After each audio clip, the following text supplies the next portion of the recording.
কাঁচা আমের পাঁপড় খেয়ে আমি তো টোটালি অবাক হয়ে গেছি। এত মজার হতে পারে সেটা আমি কল্পনাও করতে পারিনি। আর এই পাঁপড় বানানো খুবই সহজ, ঘরের মধ্যে থাকা সামান্য কিছু উপকরণ দিয়ে খুবই সহজে বানিয়ে নিতে পারবে। আর একটা মজার বিষয় হচ্ছে যে রোদে দেওয়ার কোনো ঝামেলা নেই, ফ্যানের বাতাসে একদিনে রেডি হয়ে যায়। আর যত রকমেরই পাঁপড় খেয়েছি সবচেয়ে সেরা হচ্ছে কাঁচা আমের পাঁপড়। তো এই কাঁচা আমের পাঁপড় বানানোর জন্য একটা ছোট সাইজের একদম কাঁচা দেখে আম নিয়েছি। তো কাঁচা আমটাকে প্রথমে পরিষ্কার করে নিতে হবে, মানে খোসাটা ছাড়িয়ে নিতে হবে। খোসা ছাড়ানো হয়ে গেলে এটাকে দুই টুকরো করে নিতে হবে, আর মাঝে যে বীজ আছে সেটাকে ফেলে দিতে হবে।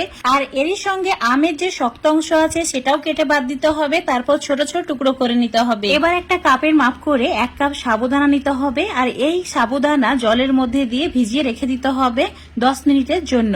ততক্ষণে যে আমের টুকরোগুলো করে রেখেছি সেগুলোকে সেদ্ধ করে নিতে হবে। চুলোর উপর একটা ফ্রাই প্যান নিয়েছি, 1 কাপ জল অ্যাড করে দিলাম, আর চুলোর ফ্লেমটা মিডিয়াম করে রেখেছি। জল ফুটতে শুরু করলে অ্যাড করে দিতে হবে কেটে রাখা আম। তারপর 5 মিনিট অনবরত নাড়াচাড়া করে রান্না করে নিতে হবে। 5 মিনিটের মধ্যে আমের টুকরোগুলো সেদ্ধ হয়ে যাবে, আর এইভাবে হাতা বা খুন্তি দিয়ে ম্যাশ করে নিতে হবে। এবার চুলোটাকে অফ করে ঠান্ডা হওয়ার জন্য রেখে দিতে হবে। এবার 10 মিনিট পর সাবুদানা চেক করে দেখে নিচ্ছি ভিজেছে কিনা। একদম পারফেক্ট ভাবে ভিজেছে। 2-3 বার জল পাল্টে ধুয়ে নিয়েছি, তারপর একটা ছাকনা দিয়ে ছেঁকে নিয়েছি। এখন মিক্সচার জারে সাবুদানাটা নিয়ে নিতে হবে, তার সঙ্গে অ্যাড করে দিতে হবে 1 কাপ, মানে সেই কাপের মাপ করে 1 কাপ জল। একদম মসৃণ করে একটা পেস্ট বানিয়ে নিতে হবে। আর এই পেস্টটা এখন যে আমের মিশ্রণ রেডি করে রেখেছিলাম সেটাও খুব ভালোভাবে ঠান্ডা হয়ে গেছে, তার মধ্যে অ্যাড করে দিতে হবে। মানে সাবুদানার পেস্টটাই আমের মিশ্রণের মধ্যে অ্যাড করে দিয়ে ভালো করে মিশিয়ে নিতে হবে। এবার এর মধ্যে জল অ্যাড করতে হবে। তো যে কাপের মাপ করে সাবুদানা নিয়েছি ঠিক সেই কাপের মাপ করে 8 কাপ জল অ্যাড করতে হবে। এখানে 7 কাপ জল অ্যাড করেছি, আর আগে সাবুদানা পেস্ট করার সময় 1 কাপ জল অ্যাড করেছি। মানে এখানে টোটালে 8 কাপ জল অ্যাড করা হয়েছে। 1 চিমটি নুন দিয়ে দিতে হবে, তারপর ভালো করে সমস্ত কিছু মিশিয়ে নিতে হবে। মেশানো হয়ে গেলে মিশ্রণটা চুলোর উপর রেখে দিতে হবে মিডিয়াম ফ্লেমে। আর মিডিয়াম ফ্লেমে রেখে দিয়ে অনবরত নাড়াচাড়া করতে হবে, তা না হলে কড়াইয়ের নিচে লেগে যাবে আর মিশ্রণটা একদমই পারফেক্ট হবে না। তো অনবরত নাড়াচাড়া করে এখন তোমাদের আমি 10 মিনিট পর দেখাচ্ছি। দেখতেই পাচ্ছ এটা অনেক বেশি ঘন হয়ে গেছে। তো এইভাবে আরো 10 মিনিট মতো রান্না করে নিতে হবে। এখন টোটালে তোমাদের আমি 20 মিনিট পর দেখাচ্ছি। আর চুলোর ফ্লেমটা কিন্তু মিডিয়ামে রাখা আছে। এইভাবে যখন বুদবুদ শুরু হবে, মানে ফুটতে শুরু করবে, চুলোটাকে অফ করে দিয়ে এই মিশ্রণটা এবার ঠান্ডা করে নিতে হবে।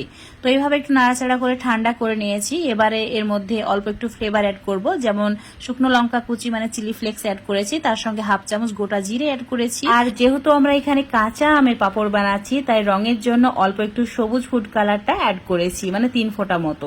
ভালো করে এবার মিশিয়ে নিতে হবে। মেশানো হয়ে গেলে একটা মোটা পলিথিন নিতে হবে, আর পলিথিনের মধ্যে এই মিশ্রণটা অল্প অল্প করে অ্যাড করতে হবে। তো খুব ভালো করে আমি মিশিয়ে নিয়েছি। দেখতে পাচ্ছ কালারটা খুব সুন্দর চলে এসেছে।